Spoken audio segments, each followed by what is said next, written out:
I'm going to talk specifically about some of the intersectionality that I've observed between sexual exploitation issues in children and the internet. And I'm going to go really fast, and really each of the points that I'm making deserve a whole presentation. But I want you to I want to walk you through and paint a picture of the world that our kids are living in when it comes to these exploitation issues. I think that our movement as a whole, the movement dealing with the sexual exploitation issues, has a major weakness. I think that weakness is that we often, and I think it's fixable, but it's that we often address these issues as though they're happening in a vacuum. Like, we talk about prostitution, pornography, stripping as like something normal and glamorous, but we don't talk about the fact that most of the women in those industries are victims of child sexual abuse. We talk about sex trafficking as though it's completely different from prostitution. It's not at all. We talk about violence against women, and we don't talk about the fact that young men, especially today, have been exposed and using hardcore violent pornography with raw, brutal, debasing, and hate-filled themes since they were adolescents. How are we going to solve any of this web of exploitation if we continue to address them as though they're individual issues? And so today, one thing that I hope that you take away from this is that you have this kind of aha moment about the intersectionality of these issues, and then you start to dream up solutions. So first, last week I gave a talk, and I did a Google search of just news headlines about things happening in our schools. And these are news headlines from last week on Google News. Let me just read them for a minute. 3rd grade students access pornography at an elementary school. A New Jersey shop teacher admits sexually abusing 2 former students numerous times. Sex traffickers target kids at local high school. Security in place on school Chromebook after mom says son saw sexualized murder video. The AP uncovers 17,000 reports of sexual assaults by other children at schools across the United States. Police bust Virginia sexting ring involving more than 100 teens. Police, children are recruiting other kids for human trafficking at school. 17 people, including West Valley High School football coach, arrested for alleged child sex crimes. This is just going to school. This is what our kids are experiencing. I just want you to grasp that so we can better help them deal with the world that they're living in. I think you cannot talk about the harms kids are facing on the internet without talking about pornography. We skip that issue a lot, but this is one of the biggest dangers, I would argue, that our kids are facing on the internet. And mainstream pornography today, the themes are teen and children and incest and rape and racism and violence and slavery and sexual torture. This is what mainstream pornography is that our kids are stumbling into today. These are the themes that they're seeing. So this is what we're talking about. Tomorrow, I'm going to talk a lot more in depth about pornography, but skimming over a few things, there are 41 neurological studies that have come out just in recent years about the impact pornography has on the brain. And these 41 neurological studies are showing numerous detrimental impacts to the brain. These are focused on adults. There are a number of other studies showing negative impacts on the developing adolescent brain, however, and so it's important to keep that in mind as well. I hear from kids all the time. Pornography is one of the main issues we work on. We hear from youth often. We speak in schools and universities. Our allies do. Here's just some messages that we've heard. I want help. I want it to end. I want to be able to go to school and not have pornography on my mind. 14-year-old boy, 17-year-old boy. So many of my thoughts and so much of my time is consumed by porn that it is alarming. Porn has such a powerful control over my life, and I don't know what to do. So we also have young kids developing dependencies, and it's not a boy problem. Many of our girls are struggling with this as well. And to be honest, our girls have almost no resources because it's an issue that they're not allowed to struggle with. But yet our boys are struggling with pornography, and girls, and yet as adults we often don't want to talk about it at all. So there's this dependency that they're experiencing around pornography. But then there's also the sexual scripts that pornography is teaching and the way that it's altering our sexual templates, whether we're a youth or an adult. Mainstream pornography today depicts violence against women. This study, 88% of the scenes in top-selling pornography films depicted physical violence against women in the scenes. And interestingly, almost all of the time, like I think 95% of the women's responses in pornography to this sexual aggression and violence was neutral or positive. So we're teaching then the user of pornography that women they like violence and that this is what is expected. I have so many studies. Tomorrow again, there'll be more, but here's another one. There's a number of studies about pornography and domestic violence relationships. I want to talk, though, about dating abuse in adolescent relationships and the role pornography is playing there.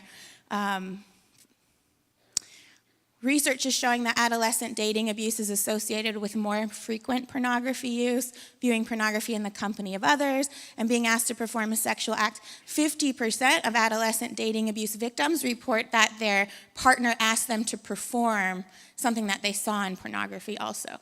So in talking about dating abuse and dating violence that our young people are experiencing, pornography is feeding that script as well. So it's important to address that when we're talking about prevention. Just a side note, another intersection of technology and dating abuse, our technology devices are being used often by one partner to control where the other one is, to monitor their whereabouts. It's often used to express aggression toward their partner. And after a violent episode, partners will often use technology devices to reach out and try to reconnect with their partner. So we also see the internet playing a role in these other ways. Studies of pornography users also numerous studies show escalation and habituation. The brain studies kind of help make sense of this, but what happens really is like the dopamine rush you get with drug use, the dopamine rush that you get with looking at pornography, it tanks. And so you seek out harder and harder materials. You seek out more novelty, more fetishized types of materials. It's why like Playboy used to be the problem, and now that's absolutely not the problem. Now we've got this hardcore stuff that's become so mainstream and in demand. I think this also really helps explain, again, this is like a whole nother talk, but it helps explain why many individuals seek out child sexual abuse images. We don't have suddenly a ton of pedophiles out there. Pornography has created the demand for child sexual abuse images or child pornography images because individuals have become, it's become normal, the images that they're watching in pornography, so they're seeking harder things. So again, we're not going to solve the problem of child sexual abuse images if we also don't address one of these main factors driving people to demand that kind of images. And I would argue this also, I'm going to get into this, it also contributes to acting out. Many wives and girlfriends don't want to perform the acts, the degrading and violent acts found in pornography. And so I'm not saying that everybody who views pornography will act out in real life, but a number do. And where do they go? Well, they go to prostitution and sex-trafficked individuals, but they also go to other very vulnerable individuals, which happen to be our youth and our children. And so quite often we've got child sexual abuse happening, and it's not because the abuser was necessarily turned on by the child or wanting that. It's a crime of what's available at the time. And so this brain science and the habituation and escalation studies also help us understand how individuals seek to act out what they're viewing. Many child sexual abusers will use pornography as a plan of action before going to abuse. You see this on the John's boards, and that's like where sex buyers hang out, and on other forums where these guys just talk about what they're doing. Like, I have so many quotes where they're like, I'm watching porn, and then I got to go find the real thing. I got to go act it out. So we also have that. let me talk about the internet and grooming. So I think, we know predators go wherever young people are hanging out online. Wherever you go. Right now I've been talking with Scholastic News because we found that a number of predators are hanging out in the chat rooms of Scholastic News, right? So this is where they go, and they're going there and they're trying to build trust and an emotional bond or connection between the predator, between themselves and the child.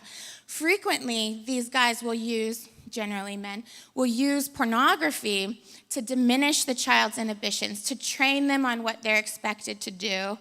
And also by showing children pornography, kids start to think that this kind of behavior is normal and acceptable, enjoyable. It's what they should be doing. It's what adults do.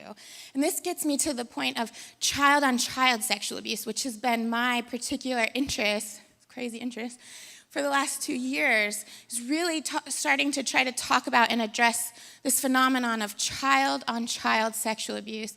I believe there's a pandemic of harm right now, and that it has drastically increased in recent years. And the research is lacking in this field, but many who are working in this field would argue that pornography is part of the problem here too. Kids aren't acting out on kids because they want to hurt each other. They're often acting out on one another because it's what they've seen happening. They're mimicking what they see adults doing. They're curious. There's a whole host of reasons. But if we don't talk about the things that our kids are being exposed to on the internet, and we don't talk about prevention in that realm, we will continue to see the rise of child-on-child sexual abuse. For every 1 out of 7 reported instances of sexual abuse in our schools is of an adult. The other 6 are kids acting out on other kids. Crazy.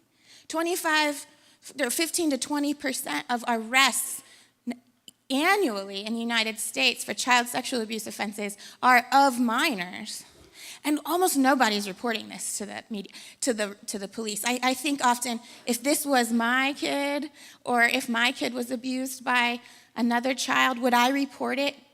I'm pretty sure I wouldn't, because our criminal justice system is so messed up and treats these kids like monsters. In almost every state, we're putting kids on the sex offender registry when they're simply acting out what was acted upon them or what they've observed in others. So there's a whole host of things that need to be fixed in this realm.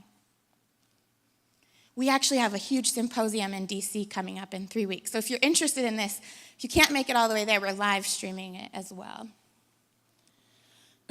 Social media and child sexual exploitation.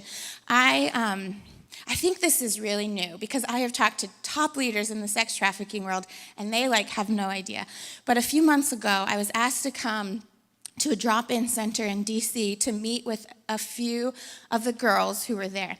They're all survivors of sex trafficking. The oldest was 15 years old. I sat down with 3 of them, and they wanted to talk to me about how they were trafficked and what happened. One of the things that my organization does is we do a lot of advocacy trying to change major corporations that we see as facilitating exploitation. And they heard us talking about this issue, and they wanted us to hear their story. And all of the 3 girls that I met with and heard their stories, they were all trafficked on Instagram. On Instagram. All of them were groomed and found by someone. One was contacted initially online on Snapchat or Instagram, can't remember now. And the other 2 were found on the street. An older, young, a 20-year-old, these girls were teenagers, found them and was like, give me your Snapchat, give me your IG handle. And so the girls finally give in because they're tired of the street harassment. And they give in and give them the names. And then they started communicating online. Anyway, they were trafficked on Instagram. They were auctioned off through Instagram Live, through the map feature. And now I've gone on, last week we had a survey to a whole bunch of direct service providers, and all of them are telling me the same thing, that their young people are being sold on these social media platforms. I have a 16-year-old sister who my dad finally let her get Instagram last December, and I asked her, have you been solicited? Have strangers reached out to you? And she's like, of course. And she starts showing me the gross things that strangers strange older men are just sending to her. And so I think that's really important too, that we start to talk about social media being used as the avenue, not only to groom, but also to sell and to purchase people. Here are examples of prostitution ads on Snapchat and Instagram. I'm just gonna go really fast. It's so prevalent. Here's, this girl looks so young. For sale on Twitter. Okay. A term that I would encourage you guys to use, or trying to get the movement to adopt this, is image-based sexual abuse. And this includes things like revenge pornography, upskirting, pornographic photoshopping, or the term is deep fakes, sextortion, recording sexual assault and rape, uploading it, and other non-sexual photos with sexually demeaning and threatening messages. Our young people are experiencing this. If they're not experiencing it personally, they know it's happening to people that they know at their school, people they know at their church. This study what I want to show you is that 3 times as many girls and boys report being sexually harassed or propositioned online. This study's from Germany of 3,000 young people. These studies are coming from around the world, really showing almost the whole thing. And examples of being sexually harassed include being forced to look at someone else's genitals, or that someone spread rumors with sexual content about the respondent, someone made sexual jokes, insults, or comments.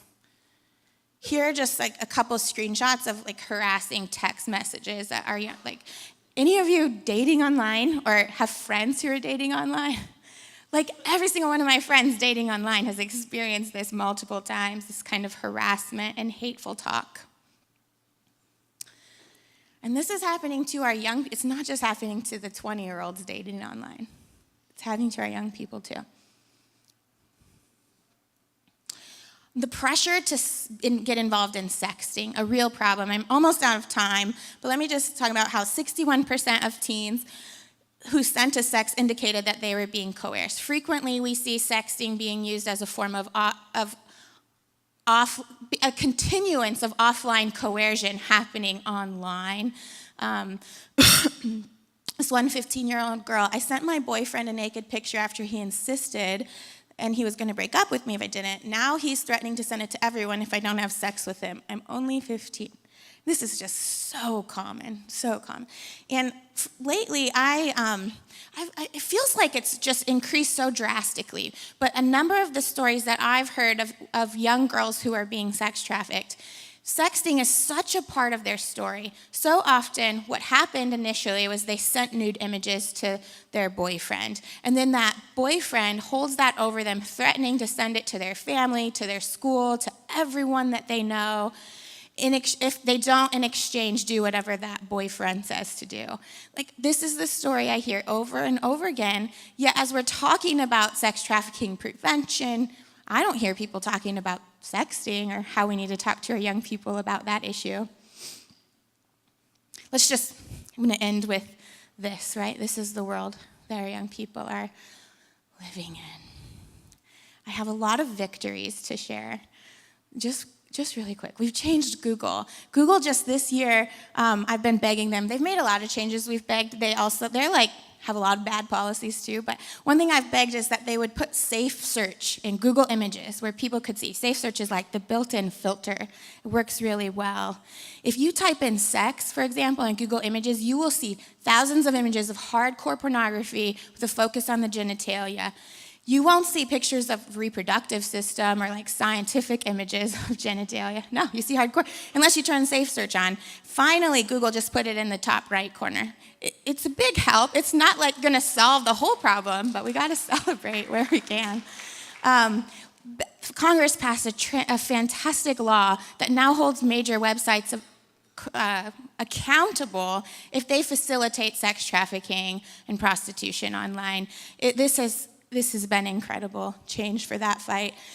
Recently, Twitter and Snapchat made major changes that we were asking for. Do I still have a beef with those? Yes, because there's so much exploitation happening there. But the fact that we can get them to make incremental changes is a tremendous help.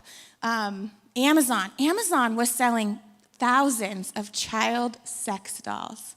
thousands of them, and we were letting them get away with it for years. Finally, because groups in Australia and the UK and here all kind of band together and shaming them, they took all of these sex dolls down. But how normalizing is it when we have big mainstream companies with bad policies that are allowing sexual exploitation to flourish? So I just encourage you to speak up and be an activist where you can. And I just want to end by saying I really believe that our movement will transition and we will see so much more progress the more that we start to talk about how these issues overlap, and I encourage you to do that as well. Thank you.